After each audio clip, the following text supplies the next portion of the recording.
Welcome to the EyeCan podcast, where we discuss all things blindness related, including, but not limited to, technology, issues, and other topics.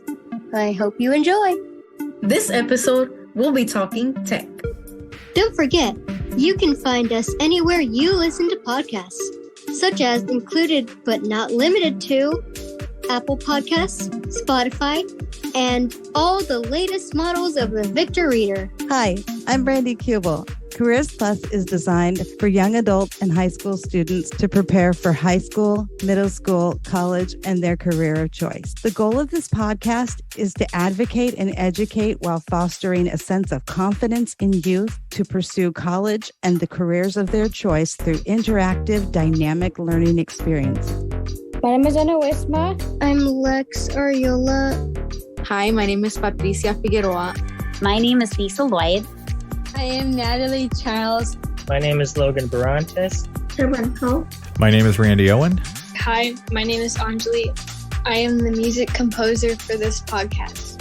Please like and subscribe and hit the notification bell to never miss any of our uploads. Now, on to our episode. Hello, everyone. Join us back from our summer break as we talk about the accessible tech we like to use just in time for back-to-school season. So come join us as we talk about everything from computers and iPads to the Victor Reader, and let's find out if we should put all our apples in one basket. Hi, this is Natalie Charles, and my device that I am going to be talking about is the NLS Braille e-Reader.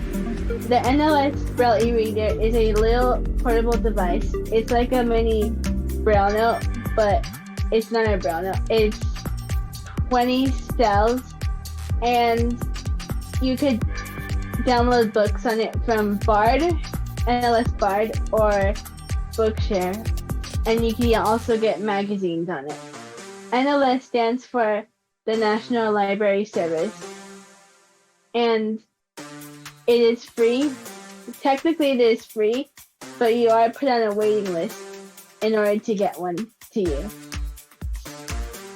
In order to search for books, you can type in it, and then you just download the book onto the device. Or if it's connected to the Bard app on your phone, then you can also do that. But you just type in what you want to search for, and then you hit enter. And then the results come up and you look for which one you want. And you can also add the book to your wish list. It supports computer Braille, contracted Braille, and uncontracted Braille. It's smaller than the Braille Note Empire, but bigger than the iPhone. It's like the size of a small board book or a small printed Braille book. Natalie, does it have email capability and that kind of thing? No. So no. There's a book reader. There's a file manager where all the books and stuff are. There's date and time. There's settings, and then there's online services, and then there's battery info and a user guide. Power off, and then there's a reboot. Online services. It has NLS Bard, and it has National Federation for the Blind Newsline, and it has Bookshare. The reader has a Perkins-style keyboard, which is like dots 1, 2, 3 on the left with the backspace, and then dots 4, 5, 6 on the right with enter. And then it has 2 space bars. I don't know why they just made 1 space bar, but it has 2 space bars. It has thumb keys like on the regular Braille note. And then it has a little circle button that can also be used as another enter button. It also has the router buttons if you want to put your cursor at a certain place. How did you discover this form of tech? Well, the only way I found out about it is when I signed up for the Braille and Talking Book Library, which is also known as BTBL. And I also signed up for Bard, and they said that they had these devices which I didn't even know about, and that they just started giving them out. And they asked me, the people at the library asked if I wanted one, and I said yes. And so they put me on a waiting list for one. And then shortly, one came to me in a box with the user guide in Braille also. Do you have it on loan for an indefinite amount of time, or is there a time limit on how long you can borrow it? No, there's not a time limit when you can borrow it. Unless you like don't want it anymore, or you don't like, or you're gonna like sign it out of the library, then you send it back. But you can have it, but you just have to like download one book a year on it from Bard in order to keep. So like they don't like ask, like, I guess if you don't need it anymore, or if you're not using it. Something tells me you don't have a problem doing that. No, of course not. I like it because it has tons. Well, you can get a lot of books on it. Like I know I at least have more than 20 books on it. Is I guess probably the SD card makes it so you can expand the memory. Does it have built-in memory, or is it SD card memory? No, I'm pretty sure it's built-in memory because there's no SD card that's in it. But there is I think it's like an SD card port. Okay, so there's probably an SD card slot so that you can you can expand the memory with an SD card.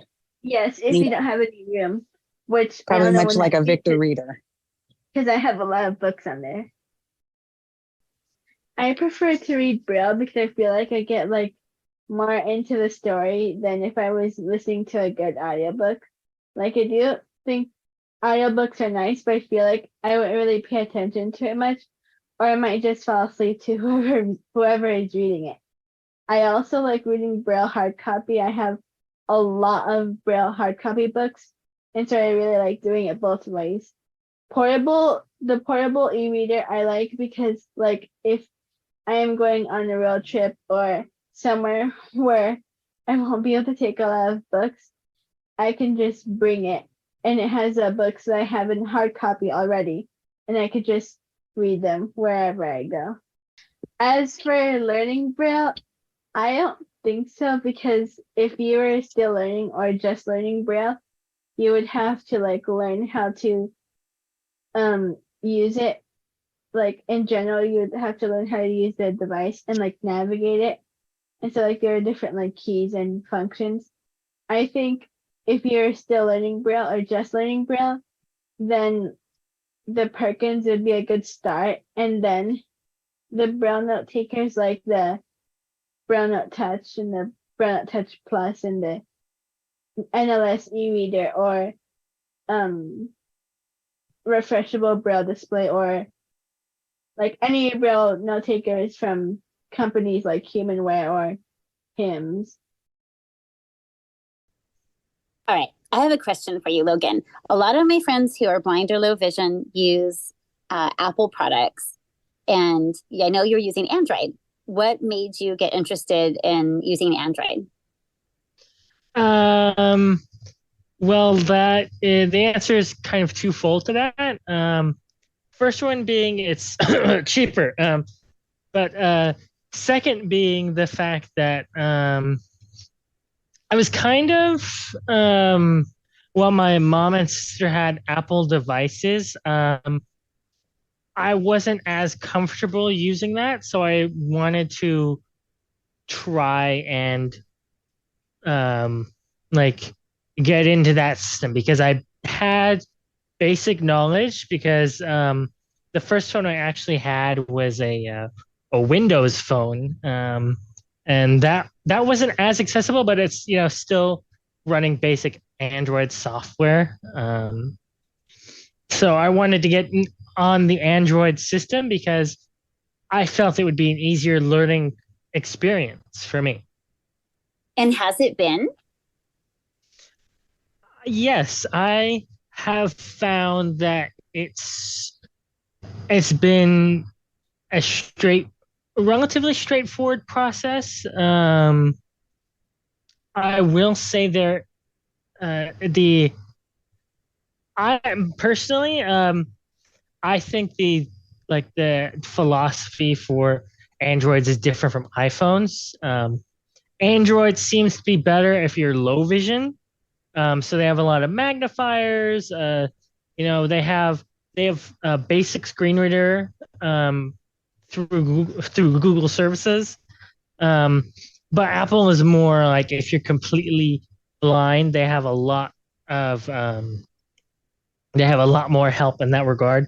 So I have found just magnifying certain fonts or app icons and things like that has helped me tremendously get around an Android phone. Android, I have noticed it's a little more. There's a bit. I don't want to say freedom, but that's the only word I can think of at the moment. Um, in the terms of how you can move around and really customize your experience and how you interact with your phone. Recently, um, later Androids have are same like Androids are moving into that same realm of you don't have like storage space, like they're kind of emulating Apple more and more, which is not one of my favorite aspects right now. So like they don't have there are newer models that don't have external SD slots. But definitely that Android is a little more customizable. Do you use VoiceOver on the Android, Logan? Great question. So VoiceOver is specifically what Apple calls their screen reader, but Android has its own they call TalkBack, and it works virtually the same way.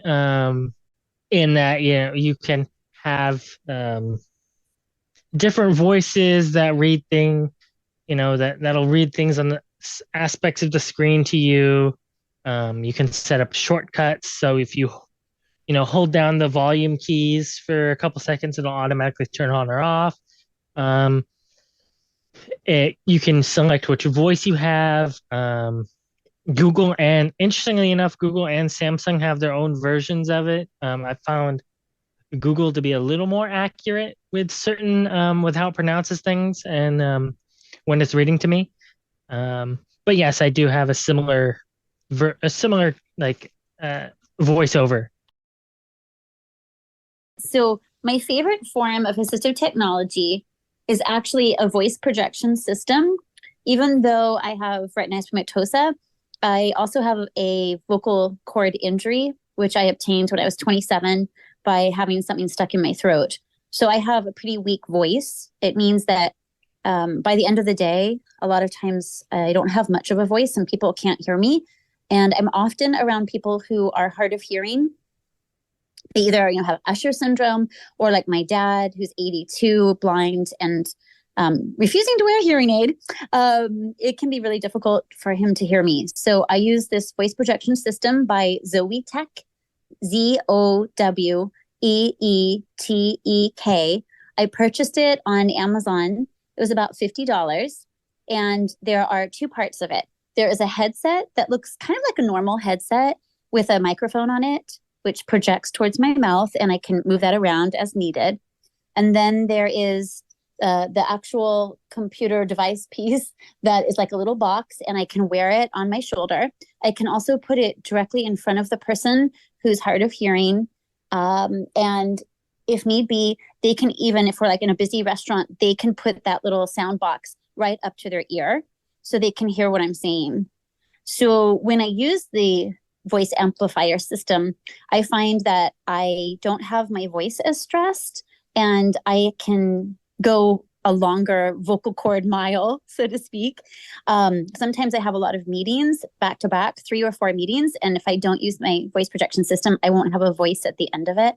So that's how I found it to be really helpful for me. Also, if we're in a place like a restaurant, it can be really loud. So I find that that person that's hard of hearing, they really have a hard time understanding what I'm saying. And so I feel like it makes all the difference if they can hear what I'm saying without having to ask me to repeat.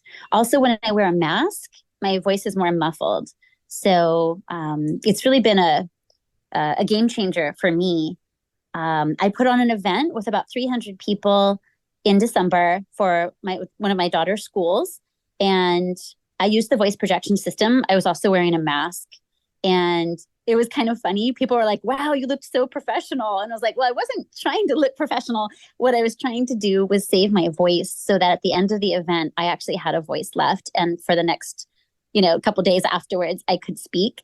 I use my voice quite a bit in that my daughter is fully blind, and also my dad too. So I use my voice to orient them in space, particularly because Anurishma has a vestibular and proprioceptive disorder, which has her constantly lost in space. So my vocal cords get tapped a lot, constantly sharing, it's to your right, or you need to, that's what I found about the device. And I recommended it to several other people. If they're teaching a class, it's useful for them. And also too, I mentioned it to one of our audio describers, and he picked up on it because with audio description, there's a lot of vocal chord work that you have to do, and it's very taxing. So I know he took note of it. And I think it's useful in just lots of different ways by lots of different people in different professions. Teachers, for example, sometimes use the Zoe Tech system as well to amplify their voice. I have a question.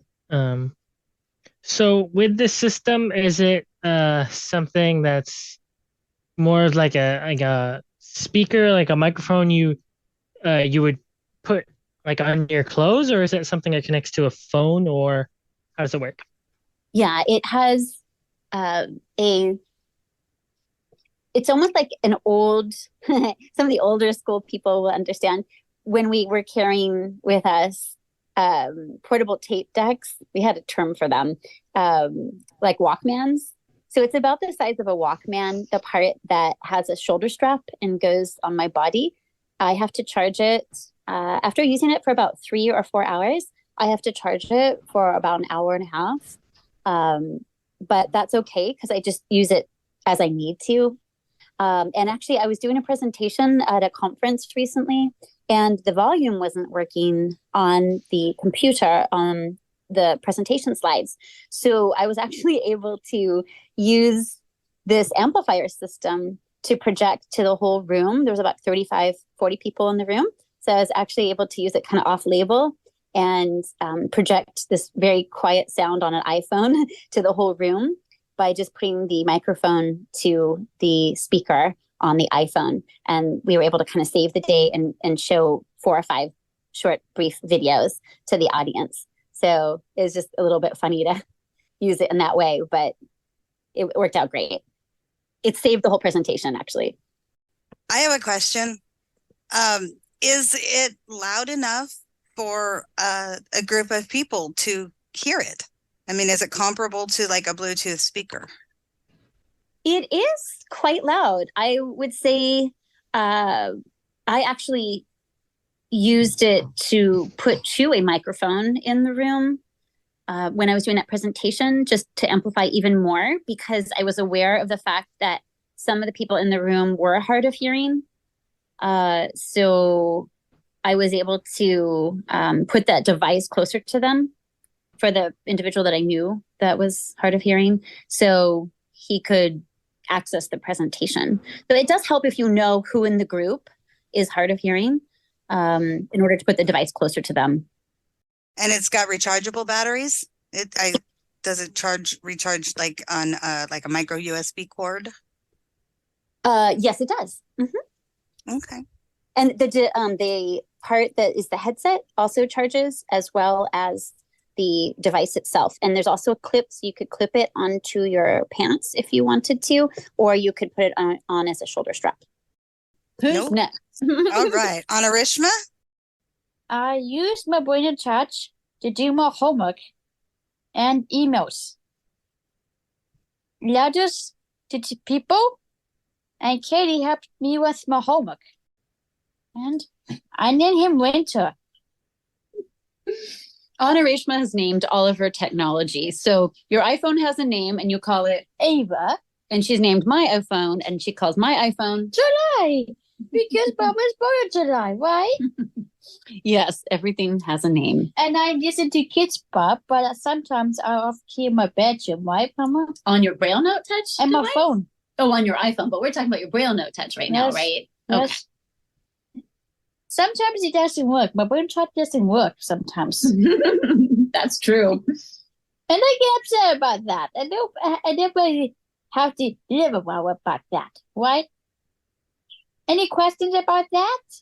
So tell us a little bit about the Braille Note Touch. What does it feel like? It feels heavy to pick it up. It has a shoulder strap to put on my shoulder. It has the buttons. It has buttons. It has a case. And it has some buttons too. And a screen people can see, right? Are the buttons in Braille? Yes. All of them? I think the power button is not. It's a circle. So that's a volume buttons. It has volume buttons. It has keys I can type on. It has a charger, a cable I can plug in. And how long can you work on it before you have to charge it up? 2 hours, I think. And does it have a Braille display? It has a refreshable Braille display on it, right? Right. When Anna Reshma was back at the school district, she was given a very old Braille Note Touch, and it didn't have the capabilities to even send email. So when she ended up going to California School for the Blind, she was given something, Winter, the current one, and she was thrilled to be able to have access to the internet and to be able to email folks. And it's helpful. Yes, it's very helpful, isn't it? That's fantastic. I think what's so remarkable about the technology of today is getting to see really how it opens up the opportunity and really the playing field for you guys, because when I was in high school, there was no technology like this. So for us low vision and blind kids, it was a human reader, and it was a tape recorder, and it was a clunky Braille writer, and that was it. CCTVs were around, but they were expensive. And there was, at the tail end of the 80s, there was the first Kurzweil reading Edge, but it was $6,000, $7,000, $8,000, $10,000. And I was one of the first beta testers of it. And I remember thinking this would be so amazing, but I knew there was no way I would ever be lucky enough to own something like that. So it's just extraordinary to see you guys have this stuff. My dad was practicing law, and when the Kurzweil came out, he was like, oh, wow, I'd really love to get that because it'd be so helpful to not have to pay a legal assistant to read to me. But at $6,000, it was just cost prohibitive. And I have one of those in my office at Society for the Blind. And they called it portable back then. And it's enormous. You would have to put it in a Samsonite suitcase because it's that big. I'm like, I couldn't imagine dragging that around, but people did. And now it's built into your phone. Every iPhone. Seeing AI is a free app, and it does the same thing. I can't remember where I heard this, but I remember hearing there's like things like Google, like the Google lenses, or like now Apple has their own thing that they're developing. Like people are saying like that could be a cool avenue for accessibility in the future, to develop things to help those who have low vision or who are blind. Well, yeah, I mean, it's not even the future. It's happening now. You can go and download the free Envision app. And you can do it on Android and on iPhone, and you can use the app. And it's the same app that you'll run on the Envision glasses. It's just you're going to use it on your mobile device, and it will give you a feel for what it would be like to use that app, but on smart glasses. And so everything you can do on the phone, now imagine you're doing that through a pair of glasses. And then instead of having to hold your phone up, all you would have to do is turn your head and give a command, a verbal command to your glasses in a Bluetooth earpiece, or tap the side of your glasses. And it's not as impractically priced as you would think. This opens up the idea of, for example, say you are working for a publishing house, and your job is to edit text as a visually impaired or blind person. Well, you've got these glasses, and your job is to copyright editor. You could do that job just by wearing these glasses, and you're scanning your text all day long. Scan text, scan text, scan text. And instead of holding your camera to do it, you're looking at the text with your smart glasses on. That's a job a blind person could do because of this technology. And it sounds like it'd be hands-free. Which opens your hands up to do other tasks. So the Envision is the software, the platform, the hardware is the Google glasses. Wearables are where we're going at. They started it with Apple Watch and smartwatches, and we're having phones and smartwatches. Eventually, we're not going to have phones that we hold to our ear. It's going to be wearables. Everything hands-free. Which, if you think about it, for blind people, woohoo! Because when we're holding a cane, we're already limited down to one hand. Or a guide dog harness. Or a guide dog harness. So if I can go more hands-free, more the better. Kevin? Yeah. How are you? Good. So you're learning technology. What do you like about your technology? What do you like better, the iPhone or the computer? Computer. The computer? What do you like about the computer? I like JAWS. Yeah? What's your favorite part about JAWS? I like typing. That was the first thing that I enjoyed when I first started learning assistive technology. I never used a computer before when I lost my vision. When I went totally blind, I'd never touched a computer before. Honest to goodness, you guys, I was 20 years old and I had never touched a computer. Yes, they told me to take computer classes in junior high school, and I made my lab partner do everything because the computer scared me. But then they started teaching me a program called Flipper.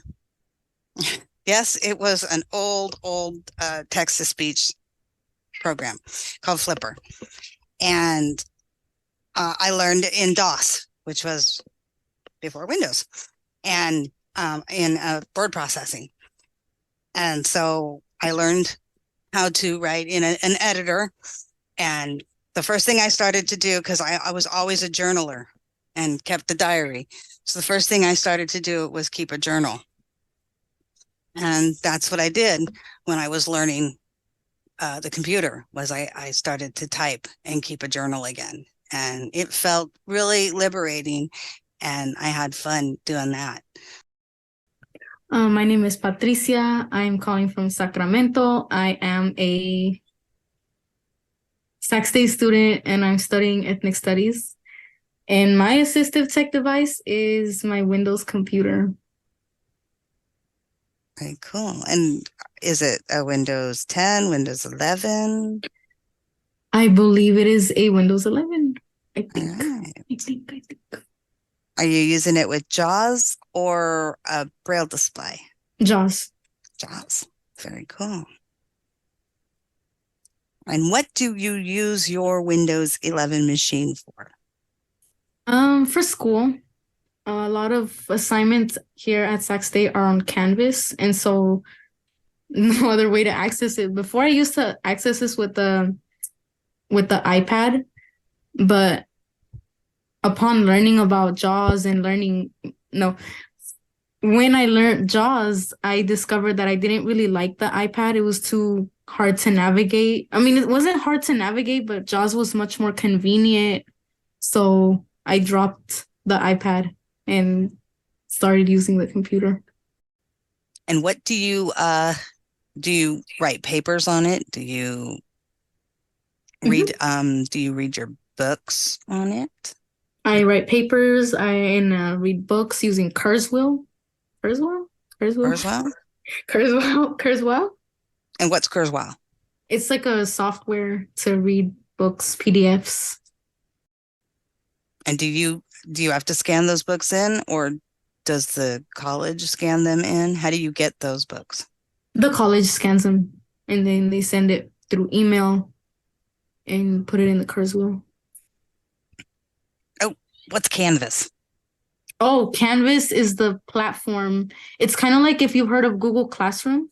Yes. But it's more for like, I don't know what the difference is. Like, it's just an education platform. It's like an education like platform that a lot of colleges contract out to basically handle all of you can access assignments, courseware. You can access all of the stuff from your classwork on Canvas.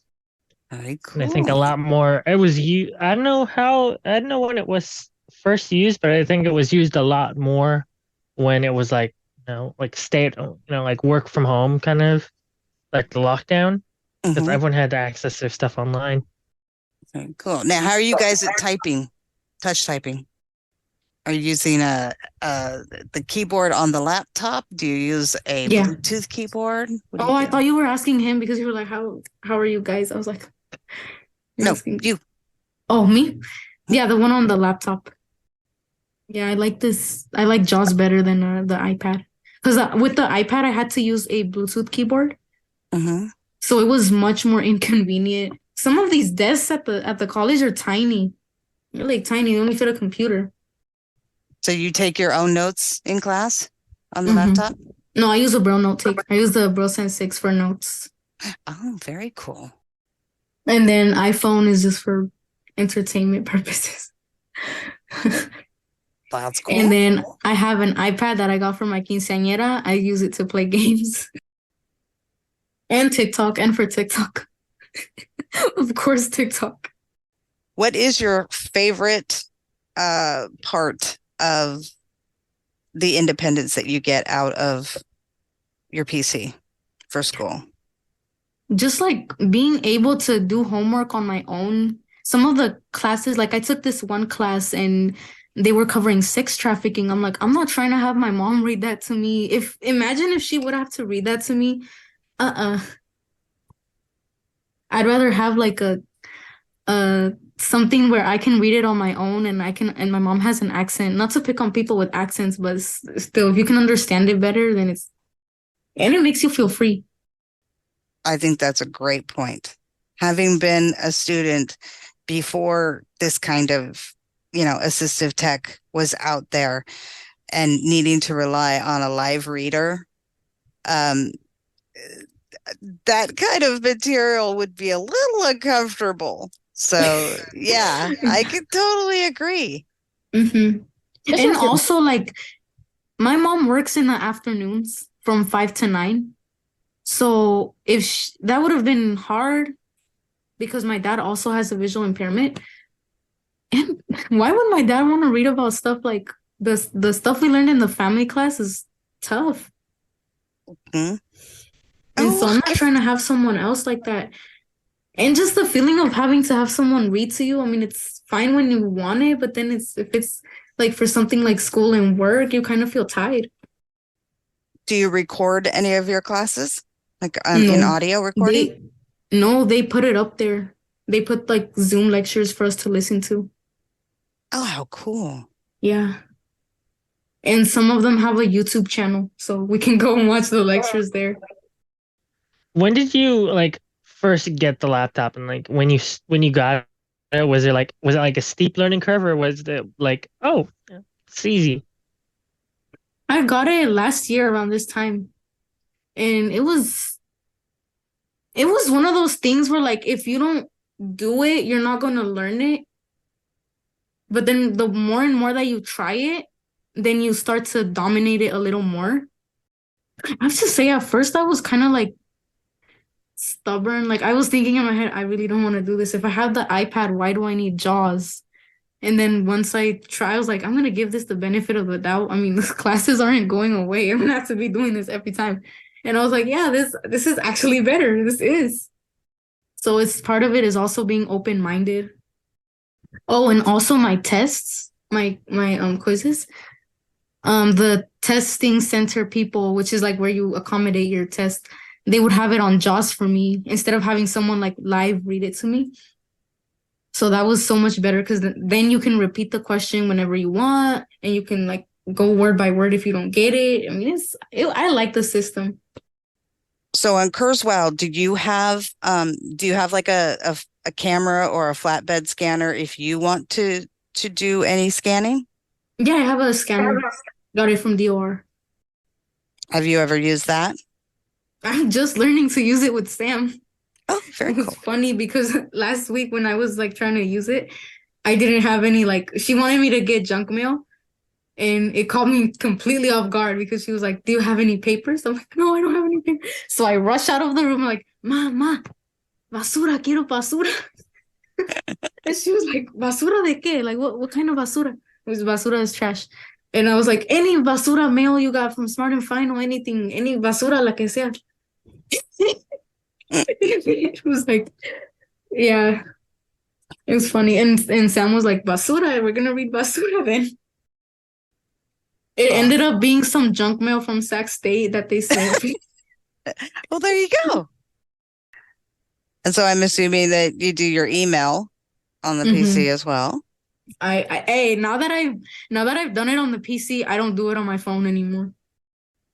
The PC is much more straightforward. Mm-hmm. And the phone, I don't know what they did to the app, but it's basura now. It's like I don't like it. I'm just tickled that you're enjoying your Windows PC. It's going to help you out so much because the knowing both, the Apple platform, your phone, and knowing PC is really helpful. Because the world, business world does work on a Windows environment. I couldn't do my job without a Windows PC. And I'm pretty sure, Logan, you program in Windows, huh?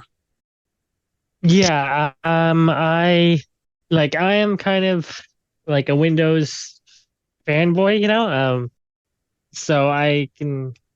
It's just easier to use than like a MacBook or something. Yeah, I thought, well, I'm running this meeting on a Windows computer. Joining on a Windows computer. Oh, and that's another thing with Zoom. I don't like doing Zoom on the tablet anymore. You had you've used Windows, but have you tried like using a Mac to see what that's like? No, I haven't tried it. If I had to if I had to give my own opinion, I would say Windows is the best. Then you have Linux, then you have Mac OS, and then you have I don't know, Chrome OS or something at the very bottom. All right, so Victor Reader Stream. There is a new 3rd generation Victor Reader, which is much like the 2nd Victor Reader, only it has, from what I can gather, it has much better sound quality. For one, it goes quite a bit louder and quite a bit softer. Victor Reader is a digital book player. So it plays all your NLS Bard books. It plays Bookshare books. It plays NFB Newsline content, podcasts, internet radio. It also does Wikipedia and Wiktionary searches. It's a digital voice recorder. So you can record lectures or voice notes. It has expandable SD memory, but the latest one, the Victor Reader 3, has Bluetooth. So you can pair it with Bluetooth earbuds. That is a big selling feature for a lot of folks. It is quite nice. Once you go wireless, you never go back. So that's a good selling feature. Stream 2, second gen, does not have Bluetooth capability. Now, Victor Trek, which is the Victor Reader Stream, does have Bluetooth capabilities, but that one also has GPS. I've used that one with the GPS, although I'm not a big fan of the GPS on the Victor Stream models, because I prefer the GPS navigation on iPhone. For me, the iPhone navigation GPS is more intuitive, but that's just me. Some people like the GPS on the Victor better because they prefer a physical button, but I prefer iPhone. Different strokes for different folks. But in this situation, the Victor 3, what's nice about the Victor 3 now is you can use a large capacity SD card. So before it would tap out at 32 gig SD card. Now you can use 64 gig SD card, 128 gig SD card, as long as you format it in FAT32, which is the PC format. That's pretty huge because you can fit a lot of information on an SD card that size.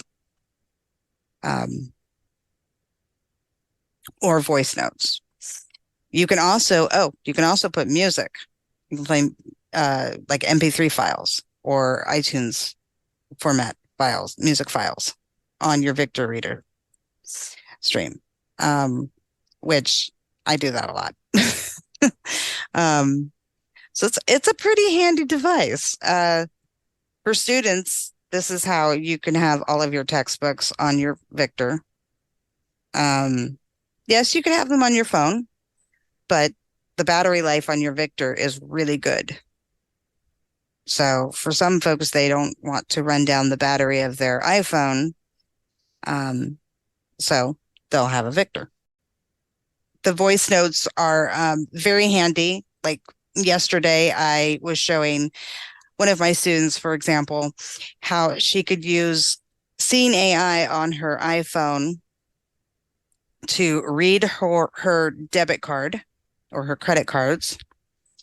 And on her Victor, she could save the audio recording of her phone saying the card number and all the information as a voice note on her Victor. That way, the next time she needed that, she didn't have to ask somebody to read her debit card number.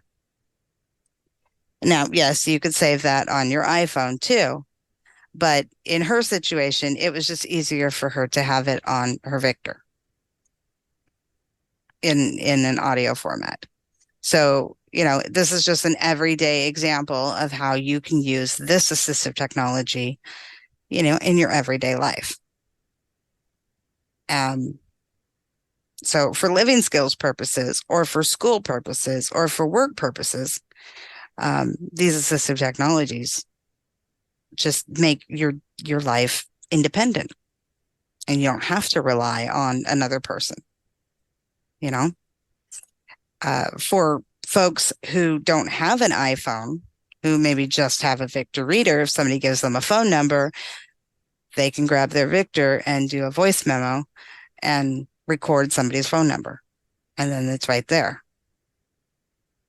Or they want to listen to a podcast, they can link wirelessly to their Wi-Fi at home and listen and download podcasts on the Victor Reader. Now, how do you input? Because the Victor Reader is about the size of, let's see. Let me give an explanation. So it is about the size of an iPhone. It has numeric keypad on it. And the way that you input text is the multi-tap method. Did you guys know what that is?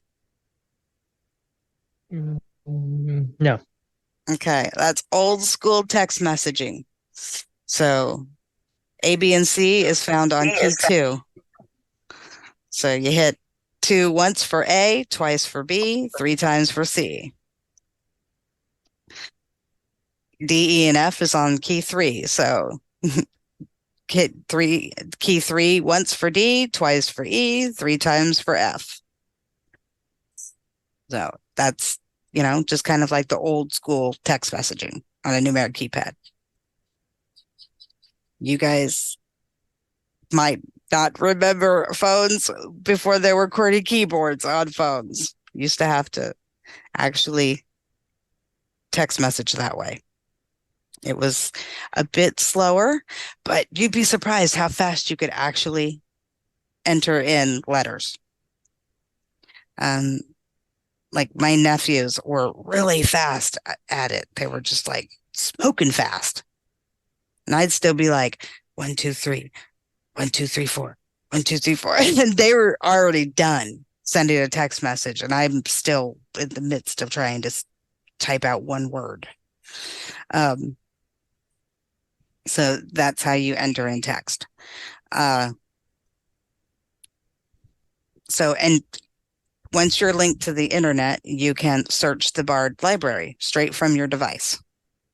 So search the library and download your books straight from the device. So you can download NLS Bard books, download Bookshare books, all of that, and have it downloaded straight to the Victor. And Victor Reader was designed initially for students to be able to have all of their books and textbooks in the palm of their hand. So do you have to be signed up through or be registered with the said the name millions of times with Bard before getting the Victor Reader, or does it, when you have the Victor Reader, it also doubles as registering you for Bard, so you can get books and stuff?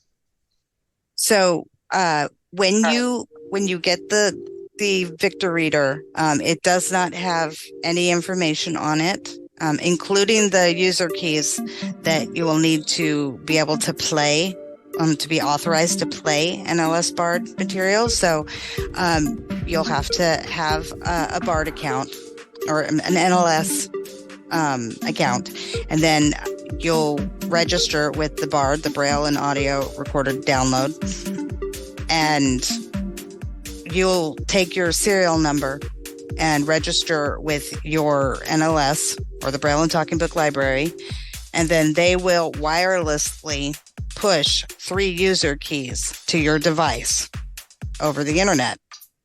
Once you link it, once you connect it wirelessly, they'll push your user keys to your device that basically unlock the Talking Book books that you download.